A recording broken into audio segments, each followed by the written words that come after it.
Those of us who've been here a full year on campus every day, we have food public place, video, Tan imposible.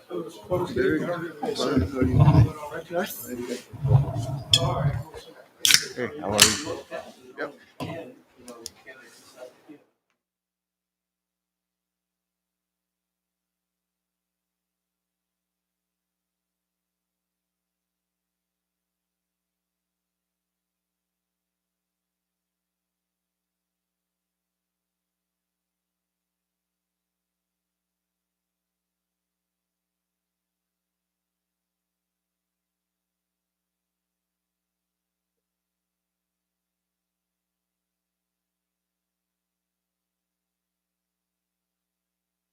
Dr. Rivera, will you please lead us in prayer? Yes, sir. Heavenly Father, we thank you for the beautiful day of life you've given us today, for the blessings that you've given us, and most of all, that unconditional love you have for us. We ask you to continue to bless this institution, SWTJC, students, faculty, and staff, to be with us tonight as we make decisions that will help our institution, students, staff, and our taxpayers. And we ask all these things in Jesus Christ's name. Amen. Amen. Meeting of the Board of Trustees of Southwest Texas Junior College will please come to order. Dr. Rivera, will you please read the minutes of June 17, 2021 budget workshop Yes, sir. and the regular board meeting, please? Board President Rodolfo R. Flores called the budget workshop to order at 6:38 p.m. Board members present for the workshop were Rodolfo R. Flores, President, Dr. Hayo Watkins, Vice President, Dr. Antonio H. Rivera, Secretary, Mariana Lara, Victor Lopez, and Anita Shackelford. Board member absent was Tony T. Moreno. Also present was Dr. Hector Gonzalez, President of the college. Administration presented the 2021 and 2022 operating budget. The board asked questions on various budget items. With no further business to discuss, Anita Shackelford made the motion to adjourn. Dr. Hayo Watkins seconded the motion. The motion carried at 6:55 p.m.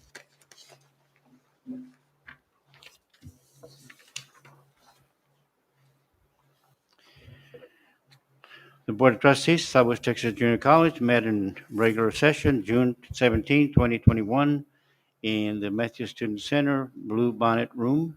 Board President Rodolfo Flores called the meeting to order at 7 p.m.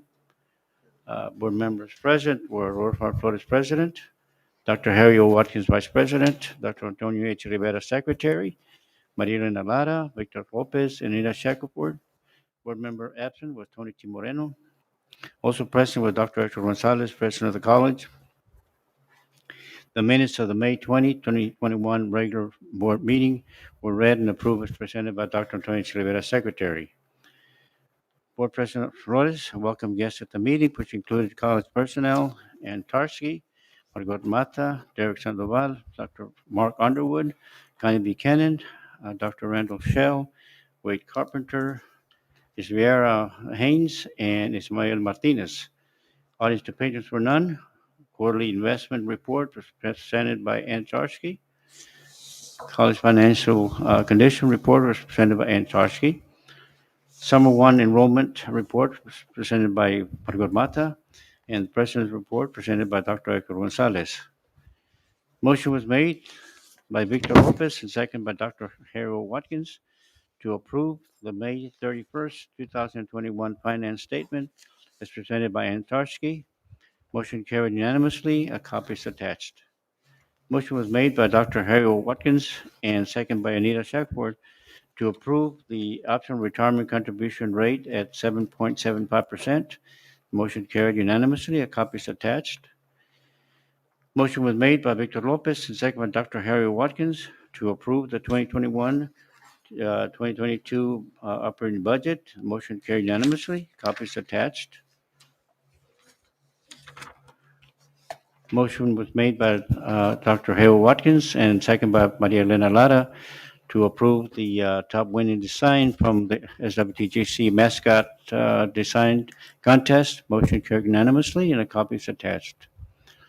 Motion was made by Dr. Harold Watkins and second by Nita Shakur to add, revise, or delete local policies as recommended by TASB Policy Service and according to the instruction sheet for TASB Localized Policy Manual Update 41 with no changes.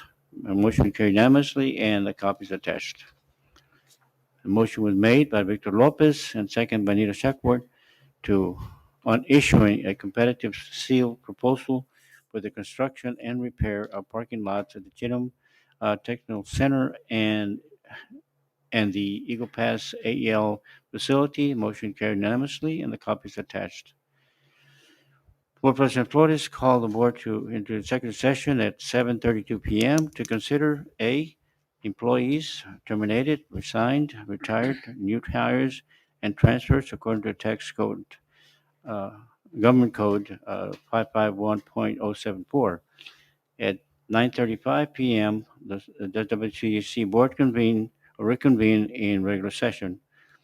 Motion was made by Maria Elena Lara and seconded by Victor Lopez to approve the revision to the pay scales. Motion carried unanimously, and a copy is attached.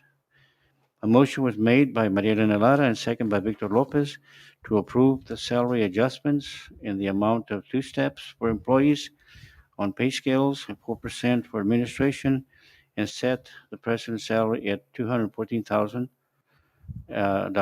Motion carried unanimously. Copies attached. Motion was made by Nita Shackelford and second by Dr. Antonio Rivera to approve merit pay. Motion carried unanimously, and a copy is attached. A motion was made by Marina Lara and second by Dr. Harry O. Watkins to authorize the write-off of student receivables during the COVID pandemic. Motion carried unanimously. A copy is attached. With no further business or action items to discuss, Anita Shackelford made the motion to adjourn. Maria Elena Lara seconded the motion, and the motion carried at 9:40 p.m. Thank you. Are there any corrections or additions to the minutes? If not, they will stand approved as read. We're glad to have with us our guest, Ann Tarski, Robert Munoz, Chris McLaren, Derek Sandoval, Ray Carpenter, Margot Mata, Melissa Petersfield, Ismael Martinez, and we're very happy to have with us the County Judge of Real County, Bella Rubio. We're glad to have you. Thank you for coming. The next item is audience to patrons. None, sir. Next item is reports. Review safety and security audit. Yes, sir. Mr. Sandoval will present that in the back mic. Good evening, everyone. The Texas School of Safety asks us to run an internal audit every 3 years.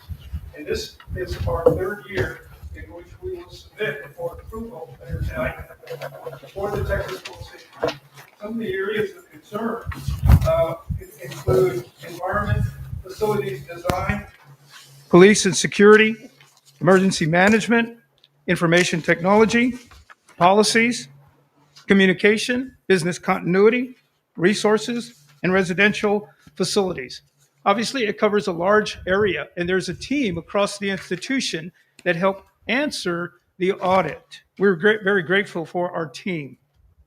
Overall, we feel Southwest Texas Junior College had a positive rate. We did identify areas that still need improvement, but overall, we feel very strong about where we at with our safety and security. Some items of note: our Clery Act and crime reports are up to date and posted on the website. Our campus police in Uvalde, our security, RAM Security in Eagle Pass and Del Rio, are firmly established. We know we have many surveillance cameras in place that also assist with us. Emergency management operations, thank goodness, we haven't had to use them very much, with the exception of Monday. But we try them out, but we have to run more in-house drills. But we feel very confident about that as well. Our IT security and policies, that we have penetration tests, we have firewalls set up, And we have antiviruses, and they're all established, and we feel very good about them as well. Instructional and occupational chemicals. We found out we need better documentation and we need better storage practices. We feel our cafeteria and transportation safety protocol is sufficient at this time. We feel very good about it. Our fire suppression systems, fire extinguishers, which are annually inspected, and our fire codes are all met. Our business continuity plan. We lack in the documentation, yet, as you remember, when we went home for COVID and we went to a remote environment, we found out our business continuity plan was pretty good. So we feel very confident about that. We just know we need to put it down on paper. Our employment hiring practices, our employee student and conduct policies and procedures, all the notifications we feel are well documented, and we have all that in place. And finally, we feel confident on our emergency communications to all faculty, staff, and our students.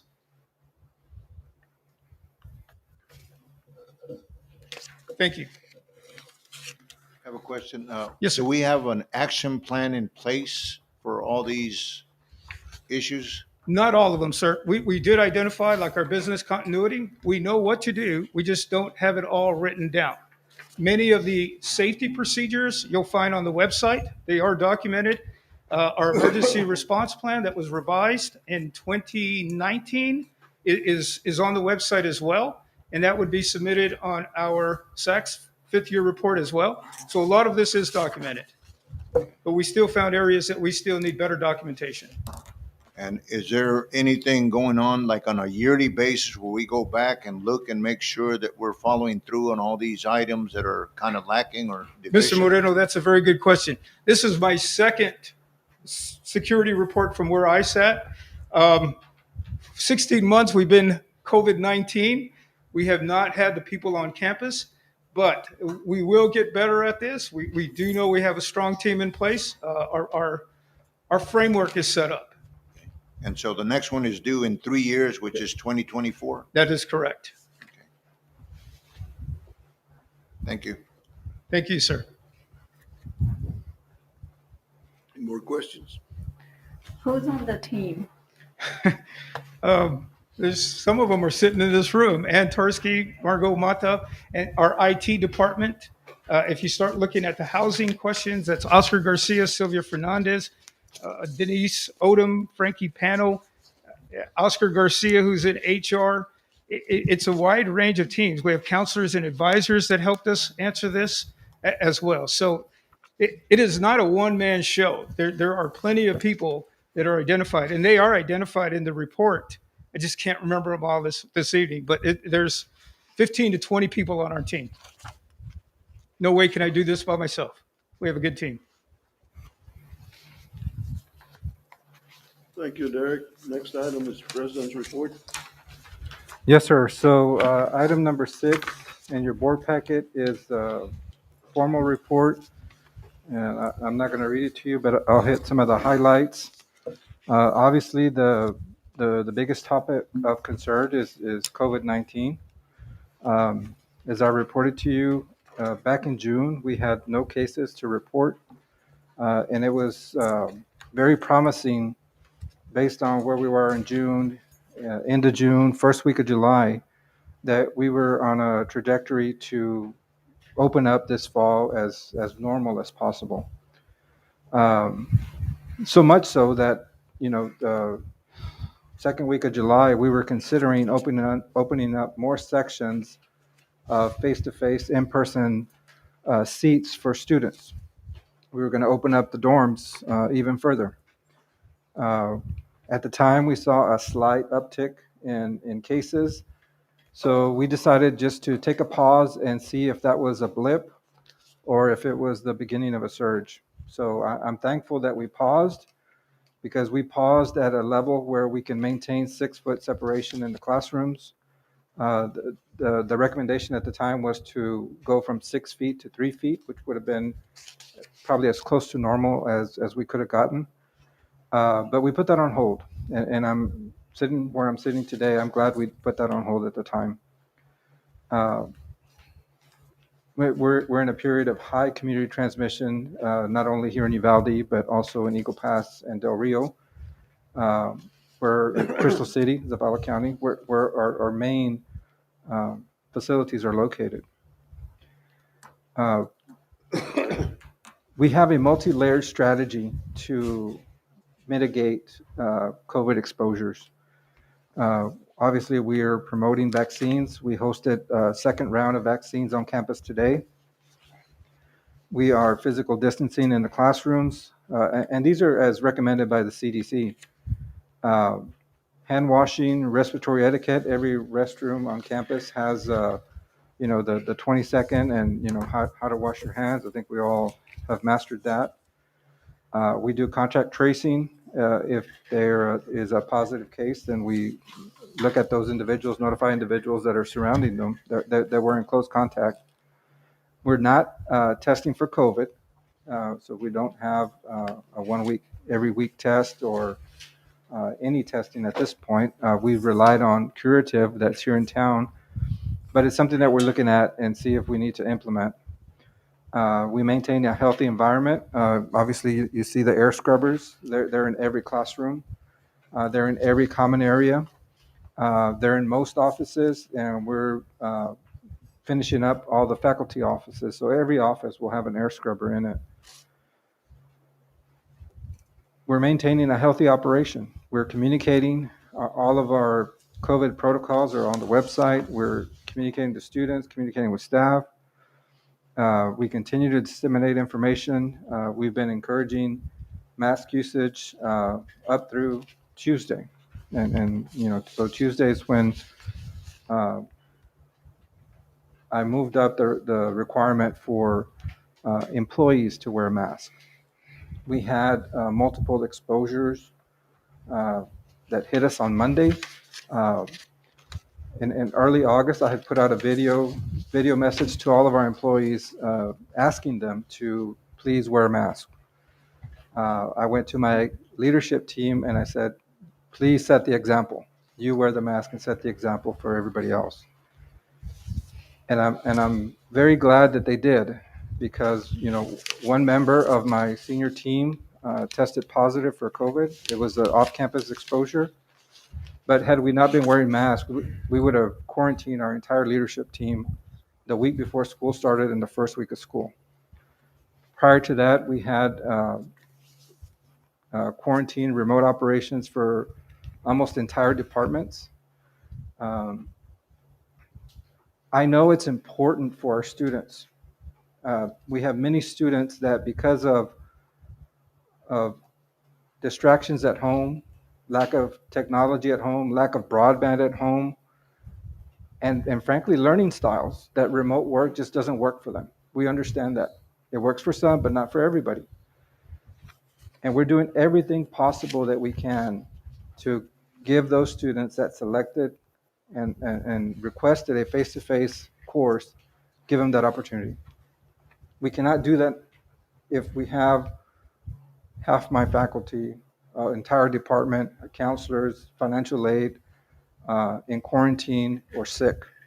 It just doesn't jive with the business model. There's no way that we could operate with so many people out. We're not a big institution. So hence, made that decision on Tuesday to protect our operations, to protect our people. In spite of that, we have 19 people out as of last night due to COVID. 10 of them are exposures. 10 of them are positive cases. 9 of them are exposures pending test results.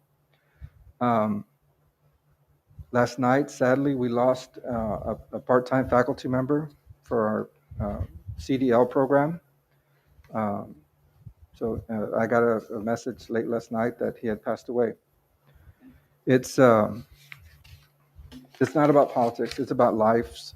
It's about our employees' lives. It's about our students' lives. I'm asking faculty to stand up in front of the class and teach that class. And I can't put them in a dangerous situation. A lot of them have been vaccinated. Some of them have not, for whatever reason. We've encouraged them. But I mean, there's only so much we can do with asking. Um, Obviously, each and every one of you know the political environment that we're in, and the directive that was issued with the last executive order. Um, but I have a responsibility to protect our institution, to run our institution, and that's what I have to do. The easy option is to go remote. Is to just say, you know what, let's just go remote. That would be the easy option. But I know that a lot of our students are counting on us to have that face-to-face interaction, and we can do that. We can do this safely. This is totally different from when we had to go remote in March. In March, we didn't know any better. Nobody knew any better. We know what to do today. We're socially distanced. We wear masks. We're sanitizing the rooms. We have air scrubbers. We have all the tools that we need. We can do this without having to shut down. And that's why I did what I did. Later on in the meeting, I'm going to ask you to consider requiring our students to wear a mask. I think it's the right thing to do. I think it's what we need to do to continue to operate in a face-to-face environment. Not saying forever. When community transmission goes back down, we ease back. Up through the last week of July, we operated without masks on campus, and it was fine. It didn't drive any exposures. There was no exposures in the community. It's okay. There's a time and a need for it, and I think we're in that time, and we need them. So that's the COVID report. For the fall semester, we have what I would consider a strong fall. We're not where we were 2018, 2019, but it's a strong semester. 34% of our students, if you look at us globally, have selected a face-to-face course. That represents 3,357 students in classrooms. So it may be the same student in 3 or 4 classes, but that's how many students are going to be in seats over the course of a week. The percentages by campus, Uvalde is overwhelmingly the highest with 65%. Part of that has to do with our technical programs. They're almost all entirely face-to-face. We have multiple sections of law enforcement, multiple sections of welding, so that tends to drive the numbers up. Del Rio has 42% of their students in person, Eagle Pass 30%, Crystal City 22%. Each of our courses will have the ability to teach in person and Zoom. If at some point face-to-face, in-person becomes impossible, we can make that easy transition to remote learning for the short time period that we need to without impacting the students. We're already set up for do that. We have the technology like these smart boards to make that happen almost seamlessly. We could make that happen for Monday if we needed to. Dorms, we have approximately 80, and this was as of last Friday. I haven't gotten an updated list, but we limited capacity at 1 person per student per dorm, just to be on the safe side. So there'll be one student per dorm, 2 students per suite. They're going to share a bathroom, but it's going to limit exposure. And we have a wing in reserve in case we need to do isolation, COVID isolations. So we feel that we have prepared, not to say that we're not going to experience any COVID exposures. I think if you look at the news and look at the schools that have opened already, it's going to happen. I think we have a plan in place to help us manage that. As far as the CARES and HERF funding, student funds, we were awarded a cumulative of a little over $11 million.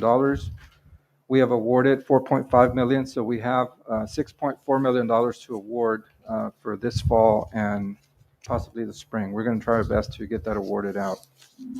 On the institutional side, we have been awarded $15 million, a little over $15 million. We've expended $4.4 million of that. $4 million went to lost revenue, so that made up for the losses that we had at the end of 2020, which would have been the summer of 2020, and then fall and spring of this current year, We don't have summer in here yet, correct? Encumbered means there's a PO out there, about 600,000. And then we have some projected items here. We have kind of set aside $1 million for redoing the HVAC, the air conditioning ventilation system in the WIP building. That's the building that houses all of our nursing and radiology programs. Last month, you approved to clear student AR balances that were left pending during the COVID period. That's going to run about $450,000. We have about $130,000 allocated for IT, information technology programming, professional development, modular building. We have that on the agenda for tonight. Potential for air conditioning LaForge Hall, which would give us another big area like the ballroom and like the Tate to house programs like the Law Enforcement Academy that needs to socially distance and needs a big space to do it in. That would give us a third area. Some trucks. So, obviously with truck driving, we're almost to a 1-to-1 ratio, one instructor, one student, sometimes two students, depending. That will give us the flexibility to train more students. And then we have some personal protective equipment there. On top of that, we also received Hispanic Serving Institution that's tied to the HERF and CARES in the amount of cumulative $1.4 million. We've expended about half of it and have another $748,000. These monies need to be expended by May of 22, so we don't have a big window to expend them. There's criteria on what is eligible, what is not eligible, and everything that we have purchased and are recommended to purchase are those items that meet the criteria that's set out. As far as partnerships, I've been meeting with Union Pacific Railroad. They're wanting to help us through a grant of some sort to expand technical training in the community of Eagle Pass. Obviously they have a lot of cross-border traffic there in the community, and they want to make an investment there. We're still working that with them. The Eagle Pass Development, Economic Development, we've been meeting with them. Again, trying to expand technical training opportunities in their community. The Mexican Consulate provided us a becas grant that assists Mexican nationals that are attending courses with us. Those are primarily focused on our adult education and literacy programs. Also had the opportunity, we hosted Congressman Gonzalez on campus, talked to us about pertinent issues in the area and also higher ed and how it, what we're needed here in as far as higher education. I have a lot of grants to report that we've been awarded and have received.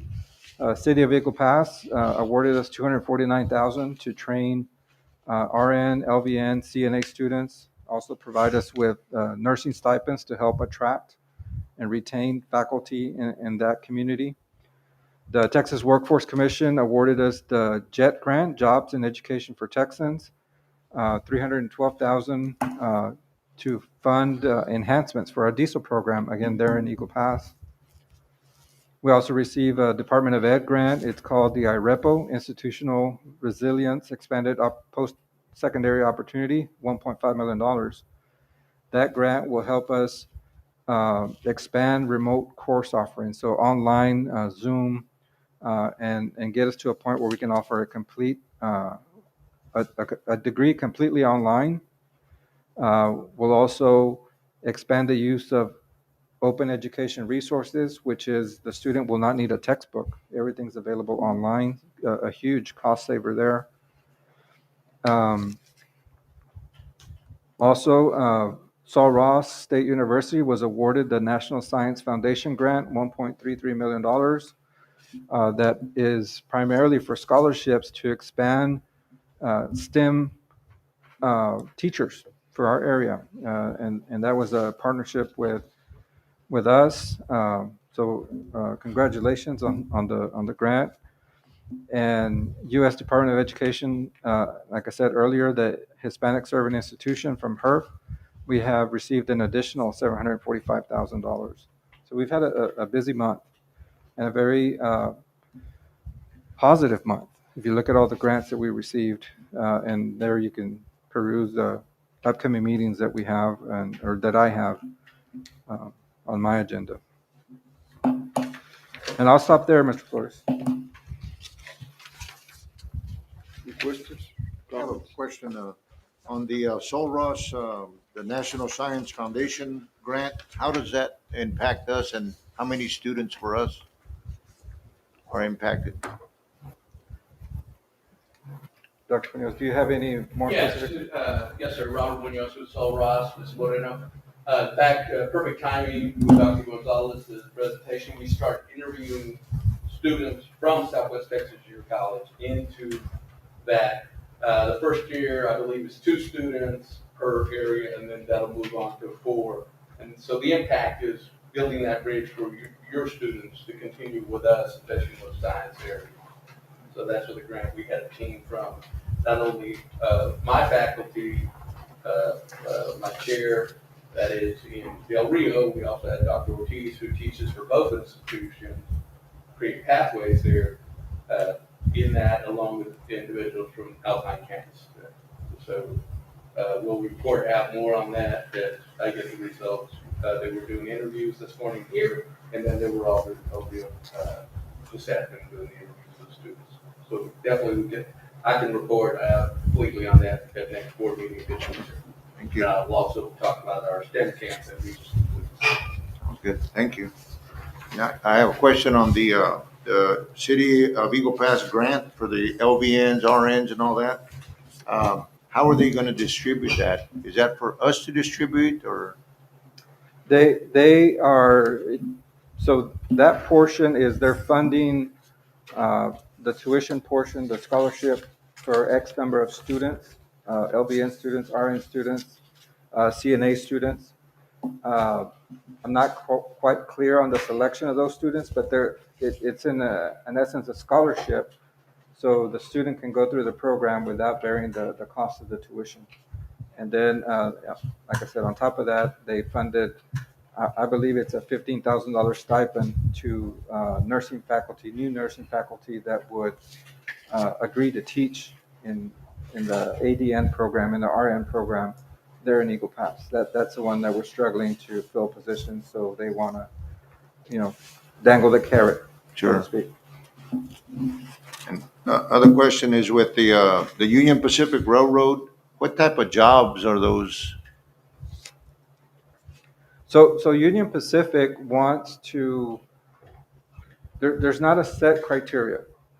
They want to enhance technical training. One of the comments I had, or discussions I had with one of the representatives was, truck driving might be a bigger pill to swallow for the Union Pacific higher ups because that's their primary competition.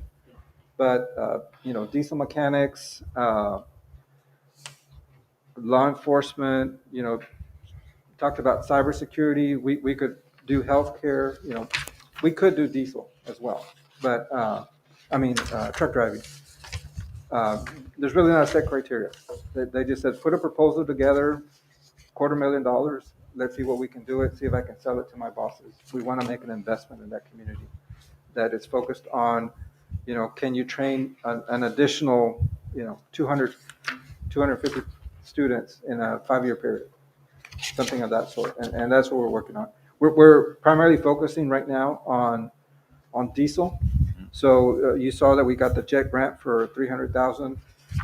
If Union Pacific was fund an expansion to that diesel building to get us more lab space, might be, the direction that we're headed there.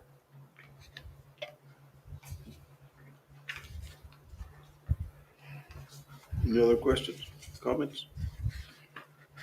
Not, the next item is consider and act on financial statement as of July 31, 2021. Number 7 in your board packet is a statement of revenue and expenditures for the month ended July 31st. We had educational income in the amount of $58,321,000. Our student aid revenue was $9,767,000. Auxiliary enterprises were $918,000. We had expenditures for educational in the amount of $40,350,000. Our student aid expenditures were $14,320,000. Our auxiliary enterprises had expenditures in the amount of $1,001,000, making our total operating expenditures before debt service $55,672,000. After debt service, we had total excess revenue in the amount of $10,685,000. Pages, pages 2 through 11 are the details that make up those figures.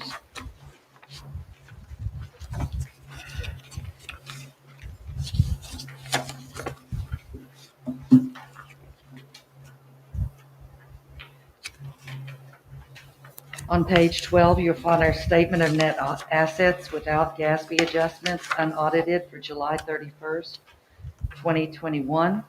We had total current assets in the amount of $20,770,000. Total non-current assets of $44,511,000, making our total asset figure $65,281,000. Our current liabilities were $7,793,000. Non-current liabilities, $20,916,000, making the total liability figure $28,709,000. This also shows an increase in net assets of $10,685,000. On pages 13 through 15 is a summary of account balances. As of July 31st, we had cash in the bank of $3,937,000, certificates of deposit of $14,350,000, making our total account balance $18,287,000. Page 16 details those investments in CDs, their terms and their interest rates. We have restricted CDs in the amount of $8,850,000, unrestricted CDs of $5,500,000, again making our total certificate of deposit amount $14,350,000.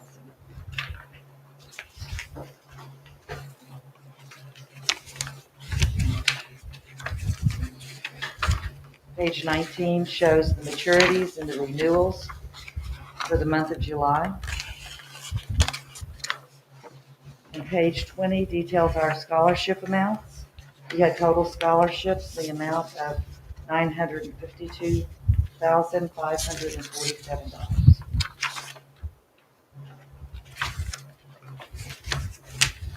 On page 21, we have our other investments. The corporate stocks were valued at $236,955, and our corporate plant funds were valued at $145,554.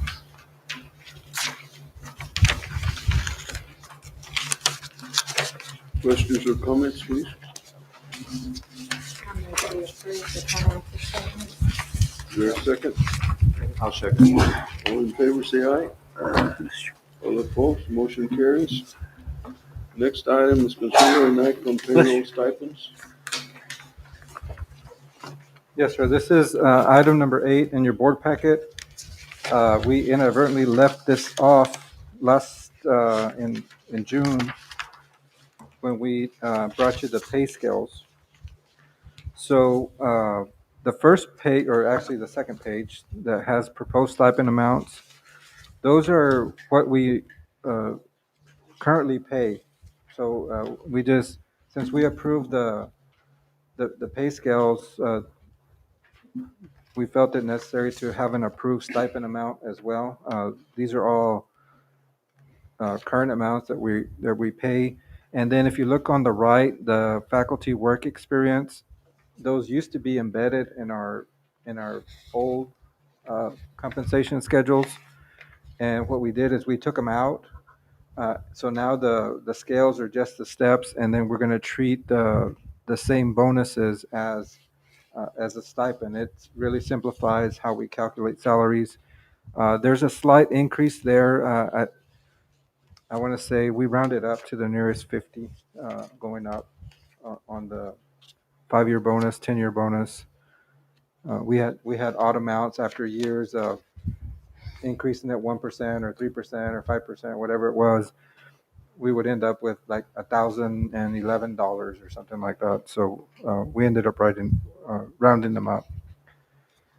And then on the third page, the proposed adjunct, this is new amounts. So again, we're trying to simplify the calculation of adjunct and overload pay.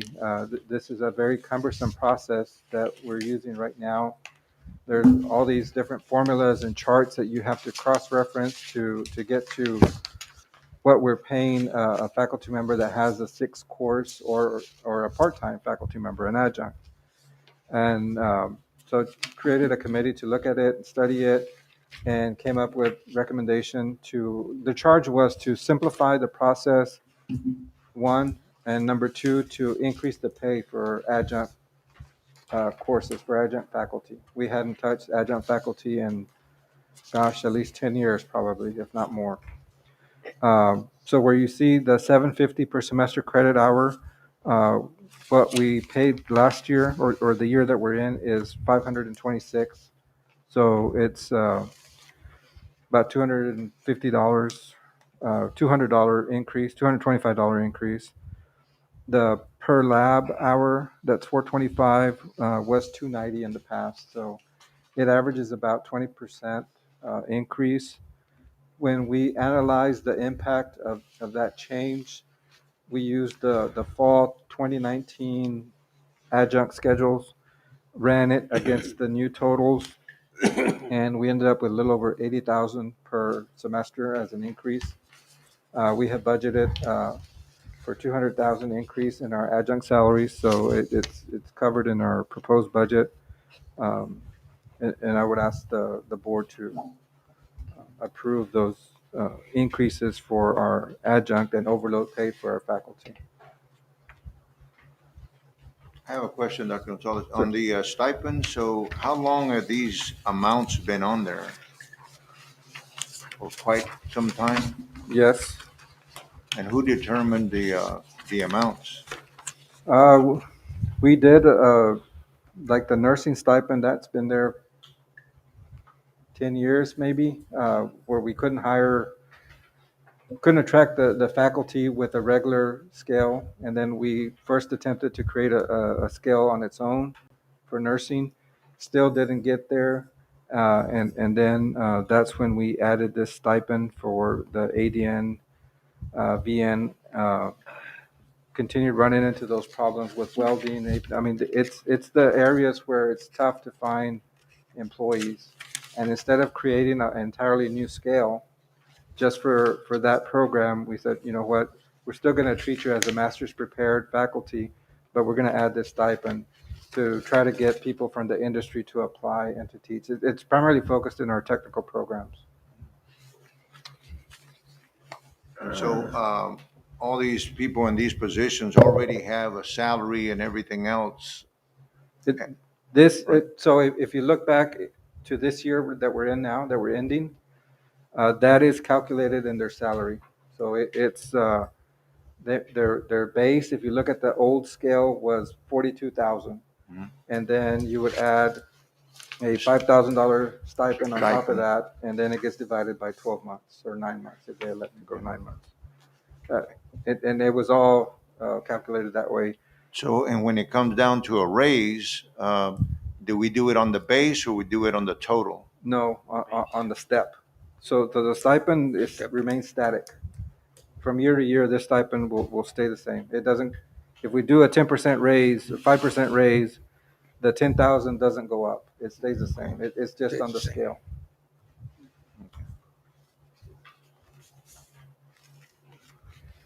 And who's a dorm coordinator and dorm manager? Is that the women's and men's? Yes, sir. There, Oscar Garcia is our dorm coordinator, and Sylvia Fernandez. The lady, okay, she's a women's. That is correct. Why are we paying the women less than the men? Less students. Oh, okay, Yes, sir. supposedly, but No, proportionately. is it? They do have less students than other colleges. Okay, They have 50% less, actually. just being equal. Thank you, sir. How do you apply for the associate degree in nursing when you have a 10,000 yearly stipend? How does that work? So if we hire nursing faculty and they're on the scale, they come in with no experience, teaching experience, say their base salary is 51,000. And then what we do is say, okay, 51,000 is from the scale, and then 10,000 we're stipending because you're teaching in a high demand area. So their salary becomes 61,000 that then gets divided over 12 months. Well, that's only when they're employed. It doesn't continue afterwards. Correct. And that's for a year, so for teaching both semesters.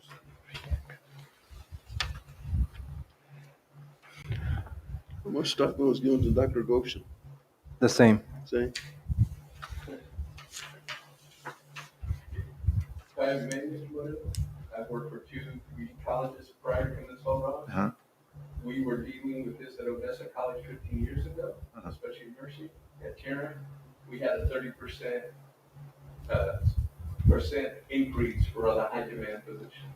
Oh, really? Especially LA Health. You could not, you can't hire folks out there who can work at 75 grand in the hospitals out there 3 days a week to come teach for you. And I came from the medical campus. Mhm. So we had the RN program, and yeah, you're blessed when you get somebody who comes on board. And you have to tell, yes, they're one of the hospitals, the major hospitals that provide a full position. So, Thank and you. they have first pick. That's how it works. Thank you for your insight.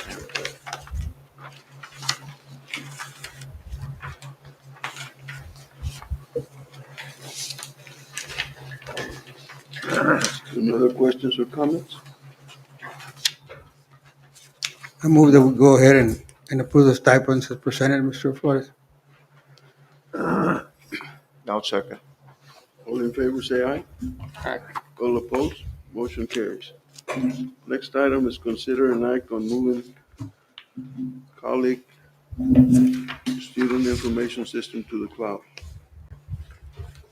And I'll let Ms. Tarski or Mr. Sandoval tee this up. And we do have a representative from Illusion, which is the company that makes and manages Colleague here that can answer specific questions for us. Chris, I guess I'll turn it over to you. Colleague is the database that holds all of our college information. It holds information about accounts payable, about students, about their grades, about their attendance. It's our main database that we rely on. And up until now, we have been storing that information on site in servers that we buy that back up that information. And it has become more and more of a security concern. Matter of fact, one of our co-directors of IT told me that that's the one thing that keeps him up at night, is the amount of time and money we would lose in the event that there was some kind of security attack or breakdown in our server system that backs up all of this information. We have years and years of information in there that when we went into the colleague system way before I was here long ago, they backfilled a lot of information from the old database that they used into colleagues. So there's lots and lots of information there. And a lot of it is personal information. You hear about colleges having to notify their students and ex-students that someone broke into our system and we think they have your social security number. We want to protect the college from that. That could, not only would it cost us being down quite a while, it could cost us quite a bit of money in the long term. Illusion provides the ability to take all of that data and give it to Elution. When we say in the cloud, Elution has a service up there that takes all of that data and holds it for us, maintains it, takes care of all of our upgrades, patches, service, so that it's going to free up our IT department to have a lot more time to concentrate on coming up with ways to help us use our data more efficiently. So security, performance, and research optimization is what we're looking for. It's going to cost us about $200,000 a year. Our beginning transfer into the cloud, we can cover. And then again, it'll be $200,000 a year. And part of that is we won't have to be replacing servers. We won't have to worry about the security. We'll free up almost one full-time job in IT to be doing other data work for us. If you have other questions, we have our Elution expert here in the event that you would require more detail on how we're doing this. I have one quick question. Did we have to put out bids, or how did we come up with, no offense, but how did we come up with this company? Elution owns Colleague, and we have invested millions of dollars over the year in Colleague, and it would cost us, matter of fact, I tried to get, we were maybe deciding maybe it was time to go with another company. I couldn't even get another company to give us a bid. And when we looked down at what all we had put into Colleague, and many of our other systems look into Colleague and pull out information. We have a system that looks into the general ledger accounts, and Lisa and I can program them to say, okay, pull out everything that affected this account in Eagle Pass or Del Rio. And we have a lot of systems throughout the college that have been programmed to pull out student information. Give me a list of all of the students who graduated in 1993 and tell me, what they're doing now. And it goes into Colleague to get any of this information. And all of these different programs go into Colleague, and they are programmed to work with Colleague. So we're very, very much tied to Colleague. And this is just a way to really optimize what we're doing with Colleague and put us in a place where we are so much more secure and using it fundamentally better. So if a hacker wants to hack our college data, they won't be able to do it? They won't be able to. Colleague's cloud is on the, correct me if I'm wrong, Amazon Web Service base. They maintain their data on the East Coast and on the West Coast, that their data never leaves the United States. So, we're talking about, should something ever happen, a disaster or something like that, we're talking about a 1 hour breakdown, 1 hour recovery time. Whereas if we've got it on our own servers and there's some kind of disaster, we're looking more weeks.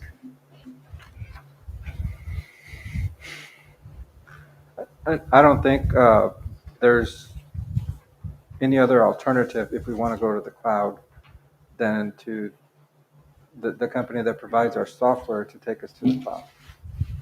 I think it's one of those sole source situations because we have, the other option would be just to go to a completely new ERP system, a student information system, which is possible, but I mean, you're looking at a $5 to $7 million investment to make that change, and it doesn't happen overnight. It's a multi-year challenge to make the transition. It took us 3 years to go from our legacy system to Colleague back in 1999. It ended in 99, but it started in 96. So it's a cumbersome process.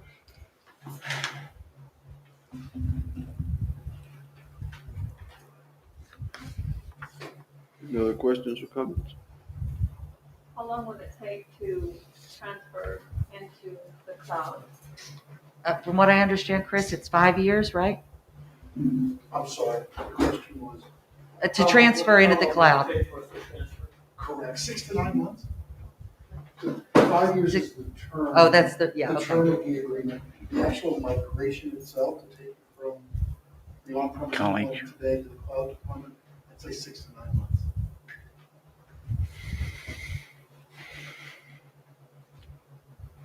We'll entertain the motion. I move. All in favor, say aye. Aye. All opposed? Motion carries. Next item is consider an act on approving the Real County tax collector to collect taxes for Southwest Texas Junior College. Yes, sir, we had a change in tax collector for Real County. We asked that the board approve Terry Penley as the Real County tax collector that collect taxes on behalf of Southwest Texas Junior College.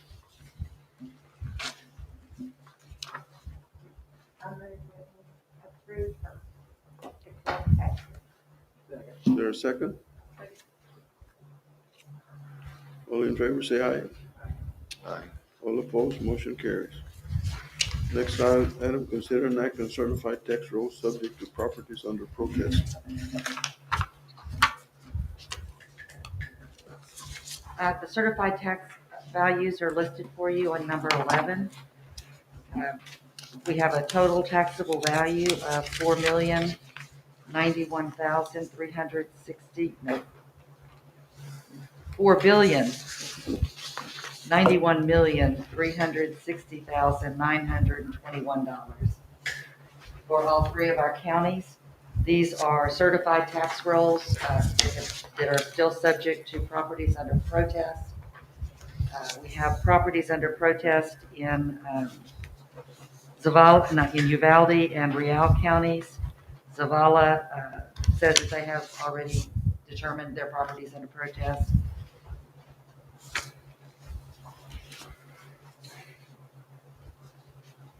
Questions or comments? Not will entertain a motion. I'll move. All in favor, say aye. Aye. All opposed, motion carries. Next item is consider an act on the proposed tax rate. This is item number 12 in your board packet. So calculating what used to be called the effective tax rate is now called the no new revenue tax rate. Over the three counties yields us a rate of 15 cents, 35 hundredths of per $100 valuation. Our current rate is 15.45, so it's a slight decrease, but we recommend that the board adopt a no new revenue tax rate of 15.35. What is our current rate 15.45, and what are we proposing? 15.35. We're decreasing. Yes, sir. Any questions or comments? I move. All in favor, say aye. All opposed, motion carries. Well, at least we decreased some. That's good. Next item is consider an act on placing a proposal to adopt the tax rate on the agenda of a future meeting. Yes, sir. So that, since we're adopting the no new revenue rate, we won't have to have any special meetings or hearings. So the date would be the date of our next regular meeting, which would be September 16th. Is that correct, Ann? Yes. Will entertain a motion? Is there a second? I'll second. All in favor, say aye. Aye. All opposed, motion carries. Mr. Flores, can we let the record show on item number 12 that it was unanimous? We have to take a record vote.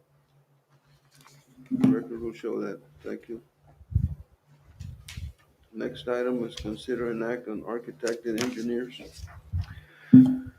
Yes, sir. We put a request for proposals, request for qualifications for architect and engineering, both civil, mechanical, electrical. As you recall, back in the early 2000s, 2004 or so. We went through the same process and selected the firm, Farrell Brown and Associates. Farrell Brown was with us up through probably 2 years ago when both of the partners, first one partner retired and then the second partner retired. So they are no longer in the business of architect. Not that we have a building in the immediate plan, but sometimes there's renovations. For example, the improvements that we want to make to the WIT building, air conditioning, refrigeration, the HVAC, require us to have an architect look at it. We don't have an architect designated anymore. We went through, evaluated the packets, a committee looked at them, and we are recommending the firm of Davis Powell, which partners with Munoz architect firm. Munoz was the number 2 firm when we hired Farrell Brown back in 2000. One of the main reasons we went with Farrell Brown, Munoz is an excellent firm. They're big. As you know, Tom Farrell and Mr. Brown, they personalized to us because it was a 2-man shop and gave us the attention that we needed. Davis Powell gives us that same. He's based out of Eagle Pass, done a lot of schools in Eagle Pass, Del Rio, and surrounding areas. But he's also partnered with Munoz. So on big projects, he brings Munoz in. So it's the best of both worlds there. He brings with him engineering, both civil and mechanical. In addition to the ones that he uses, we would like to also ask for the board to approve Dirksen Engineering and MEP Engineering for projects that don't require architect but do require a civil, like the paving we're going to act on in a little bit in Eagle Pass. It didn't need an architect, didn't need mechanical engineering, but we needed civil. The improvements that we did to Garner Hall just required mechanical. So when we have small projects like that, it gives us the flexibility to use the engineering firms directly. So it is our recommendation that the board approve Davis Powell as architects and then Dirksen and MEP as engineers for the institution. MEP is Mechanical and electrical engineering firm. and then Ken is Civil. Mhm.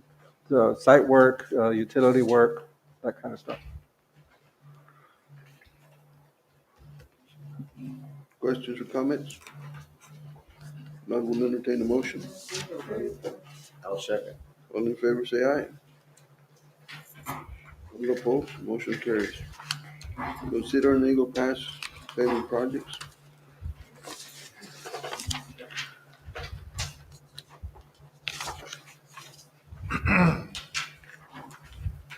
So what we're asking is, we got some 2 bids that came in for the Eagle Pass parking lot project. That project consists of a tech center and a new parking lot. It also consists of a pad in which we have a portable building that we'd like to mount on. And it also consists on that tech center, the erosion control. If you can recall on that building is, we look out to the south of that building and there's a slope and into a water runoff. And it's really close in there. So that is also included, not to mention the AEL parking lot. The AEL parking lot is the center that is across the street from the Eagle Pass High School. And that is also housing some of our adult education classes. And it will also house new power line technician courses that will be happening there as well. So what we're asking of the board is, there were 2 bids that we received. One is from Hiller and Sons at $450,877.15. And Mega Paving from Eagle Pass as well is at $499,034.85. So we would like to recommend A.E. Hiller as awarding the contract for this paving work to be done. Mr. Sandoval, I have a Yes, quick sir. question on, when we refurbished and purchased that Chittum property, did we not redo the parking lot and all that as part of our renovation? So, yes, sir, but there's different, the first renovation was done on the closer to the building side by where the classroom is. Mhm. And this is another where we have our truck driving program in the back. Oh, okay. Yes, sir, and on the entranceway coming off Veterans Drive as well. So that So wasn't it's a done. larger project than what we've already established, yes, sir. It's paving the additional property we purchased about 3 or 4 years ago, right next to it, It was between right- us and the vet center now. So that, we didn't own that when we redid the Chittum Center, but we were able to acquire it afterwards. And so instead of the parking lot that's there serving the center is crowded now. We have a lot of activity going on there, and that's the primary entrance for the 18-wheelers with the student drivers. So our plan is to move them onto that other area so they're not having to drive through a parking lot to get to the practice area in the back. Okay. One other question, do we have any plans for our facility here in Del Rio?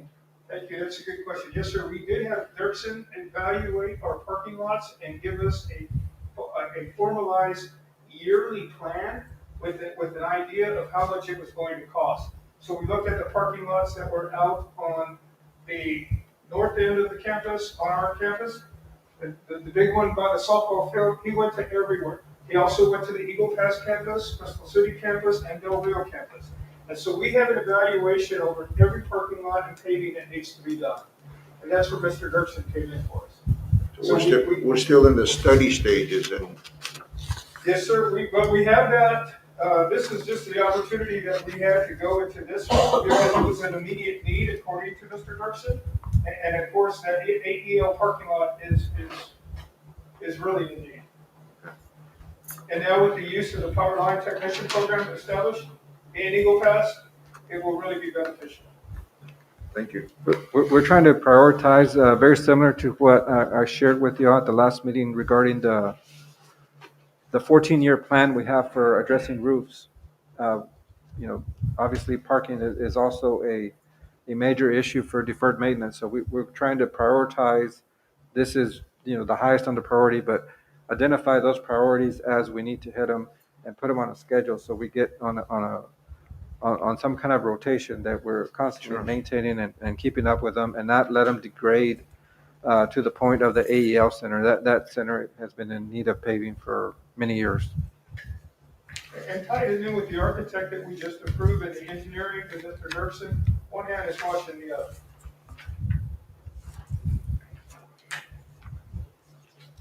Thank you, Derek. Will entertain a motion. I move that we approve, A. Healer and Sons. All in favor, say aye. Aye. All opposed? Motion carries. Next item, consider an act on the purchase of portable building for Uvalde. Yes, sir. This is item number 16. Technically, Palomar Modular is on the state buyers list. It wasn't technically necessary to bring it for board approval, but it is a big amount, and I wanted the board to take a look at it. This is roughly a 7,000 square foot building. And the other bid that we had was about 863,000, I believe, from a different company. In addition to the 481, we estimate about another 350 to get it connected and do the ramps, the site work that's going to be needed, and all these, the combined costs are eligible to be paid out of the CARES money because it'll help facilitate physical distancing in the classrooms by having multiple classrooms for programs. What we're looking for primarily is a permanent home for our LEA, Law Enforcement Academy. We're offering multiple class sections. We can separate them and accommodate them there. So that's our recommendation, is to award it to the Palomar Modular Building Company. We would locate it adjacent to our Power Line Tech, across from the Saul Ross building on the backside by where the line, obstacle course is, the pole course. We would take that down and put the building there. Obviously, we'll get engineering to come and look at the soils and see, where's the best place. But there's electricity, water, and sewer there already. And there's another modular building there as well. And it'll be, Dr. Gonzalez, it'll be on pier and beam? That's, Yeah, so the building is built and moved here, set on concrete. That's one of the options, is we can pour concrete where it goes, and they'll set it on it. or we'll have Concrete block. it won't be pier and beam then, it'll be on concrete? It might. We have to get our engineering to look and see what's gonna be best based on the soils that are there. The So one we have there, that little temporary build, or that little build, is that? that on one pier? is, I'm gonna guess it's a caliche base with concrete blocks holding it up. Yes. And then skirted around. But this one will be all concrete on the bottom, right? No. So it'll be, it'll have its own structure because it'll be moved here. And if it's gonna set on concrete blocks, on concrete piers, we don't know yet, because engineering needs to go in and do some soil work and see. Look at it. Yeah. See what it's gonna be whatever engineering recommends for that building. And in conjunction with the company that will purchase it from. It'll probably be on piers since it already has its floor and everything. Probably. It's both of these codes. Excuse me? Is it both of the codes? Both, yes. So the 481 is for the building and delivery, and attachment, putting it together. And the 350 is to do the site work, connect utilities, build the ramps, that kind of stuff. And both are eligible for the CARES. Can you provide a sketch of the layout for next meeting, maybe? Yes. Just to see what it looks like on the inside? Would you require an additional parking lot around the building also? No, we plan to utilize that big parking lot that we have right there by the softball field, and then the adjacent, we might run into some of Robert's parking lot at Sol Ross. But if we need to expand that, we can certainly do it. Derek, do you have any of the layouts? I do not have the drawing, I do only have the specs, sir. Okay. I'm Well- sorry, sir. Oh, I don't have it. I just. We'll For bring it at next the time, meeting. there's just a curiosity. Curiosity of what $1 million looks like. Yeah. Looks like a piece of paper. We'll entertain the motion. I'll move. Second. All in favor, say aye. Alright. All opposed, motion carries. Next item is consider an act on review and reaffirm COVID-19 resolution. Yes, sir. So this is item number 17. If you recall, back in March of 2020, the board approved a very similar resolution to this. In fact, I would say 99% identical. That resolution is still in place. The language in it was that it would remain in effect until the board retracted it. But I thought it was important to bring it before you again and give you the opportunity to reaffirm it. We did make a couple of changes to it, nothing significant, other than if you look at the fourth, whereas COVID-19 continues to pose a significant health risk, was added to the language. We added in the first paragraph that the emergency regarding the spread of COVID-19 and its variants, because we have Delta, we have Lambda, and who knows where we're going to end up before all this is over. So we just kind of tweaked it for the current, but nothing major. Item, if you turn to the second page,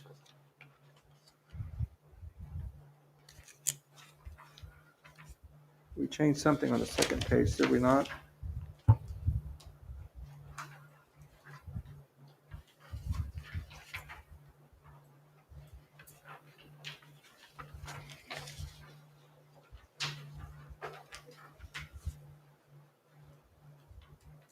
You added resurgence and evolution under the further to resolve that.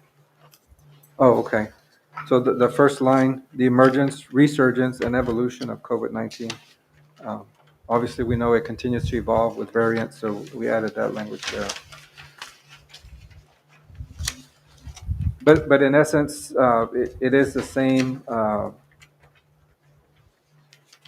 resolution that the board adopted, gives me authorization. So what this does in essence is, in between board meetings, to take action that's deemed necessary in a response to COVID-19.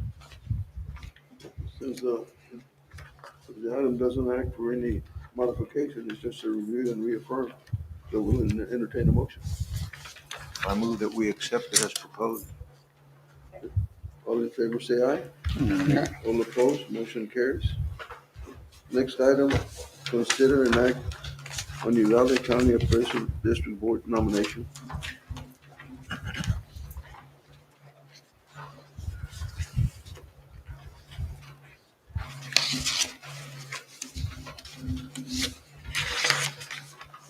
Yes, sir. We were notified by Uvalde County Appraisal District that there are 3 board vacancies, 3 board of directors whose term is expiring on December 31st, 2021. Those being J. Allen Carnes, Tony T. Moreno, and Howard B. Kingsbury. And we have a resolution prepared for the board to nominate a single individual or 3 individuals, however, whatever the board's wishes are, as our, will be our representative, but we have the right to nominate a person for consideration.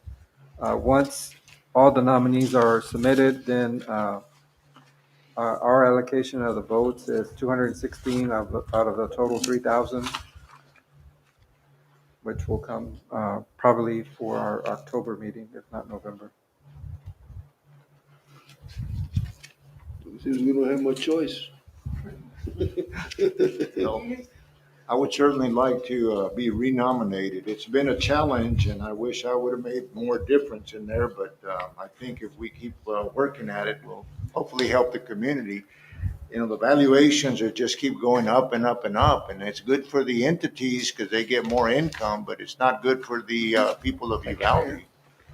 You know, we still have the job market is still not what it should be. The economic drive here is still not what it should be, but yet valuations and taxes keep going up. So I'm doing everything I can to help our community and our people.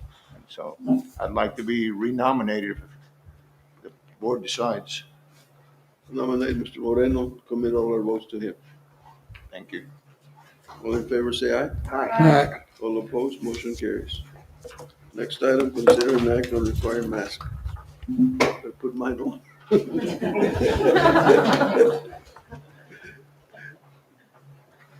Yes, sir. So as you, this is item number 19. As you heard in my president's report, you know, from where I sit, you know, this is what we need to do to, number 1, protect our employees. Number 2, protect our students. And number 3, protect our institution. We cannot continue operating in person without requiring masks. I will tell you, looking at the students coming into the Flores building, Margo, 90% are wearing their mask already. Same thing in Eagle Pass and Delaware. We have a lot of students that are complying. That, you know, they're doing their part, but it only takes one that doesn't to, you know. Do you have masks available? We do have masks available everywhere.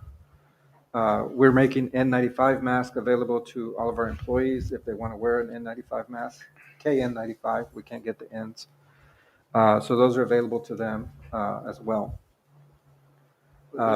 These cloth masks don't really protect you for anything. So if you're not gonna use the N95, you shouldn't have a mask on, period.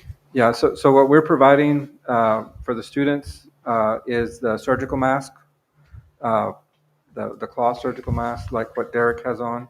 But those cloth ones don't filter out anything except hot air. And, They don't filter out the virus at all. right, so, from what I understand, it minimizes the projection. If you have that cloth, does it keep it from going? No, but it minimizes it. And that's why I'm making the KN95s available to our employees to give them an extra layer of protection. But that's, you pay me to run this institution. You charge me with protecting the health and safety. We just talked about our safety audit. And, if we're going to have in person, I don't see an option of it.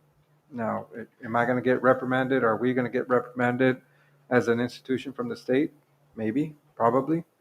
But I can't tell you how we're going to open face-to-face without that, because what's going to happen is Wednesday, I'm going to have to shut down because I'm going to have exposures. And then at that point, I can't even go remote because I've got people that are sick. I've seen it happen. It's happened to us already. It happened to us 2 weeks ago, happened to us last week, happened to us this week. It's you can see it. The schools that opened 2 weeks ago, that opened this week, are already having to scale back, shift to remote because it doesn't work. And we may end up in remote anyway. I'm just saying, I'm going to give it my best to keep an in-person environment for those students that need in-person. And this is what I need to be able to do that safely. I spoke with the faculty this morning. We had faculty convocation, and, they're begging me to do this. Because I'm putting them in front of those students in the classroom. I think it's a wise choice, and I'll tell you, just from the perspective, I mean, it is starting to peak up so bad. It's interesting because what happened last year, because of the mask and distancing and everything that we followed, the flu was non-existent, which has never done that in a long, long time. And so it made an impact just from that, because you don't want to see COVID and flu in one person, because it'll really devastate them. And it's going to get to the point that right now immunizations are helping us with the variant and protecting us from the variant, and people are getting the variant illness even though they have immunizations, but they have like allergy symptoms, common cold symptoms. They're not in the hospital, they're not in the ER. So it makes a lot of difference, I think. So, if we get in trouble, we get in trouble. We just got to take it. But the point, it's not politics. We're taking care of the people and the people's health, and we're taking care of people that don't know any better. Even though they're not wearing masks, we're at least keeping them from getting something from us. They don't know it. They don't appreciate it. But the same thing is, we're doing everything possible. And when it comes to kids, it's even, years ago, or when all this started, they used to say, oh, well, kids are resilient. Kids aren't getting it so bad. But now kids are getting it, and they're dying too. So, and I'll tell you, I see it every day. So I think, it's a great, great choice to do. I agree. We'll entertain a motion. I still move. I'll second. All in favor, say aye. Aye. All opposed, motion carries. It is now 8:28 p.m.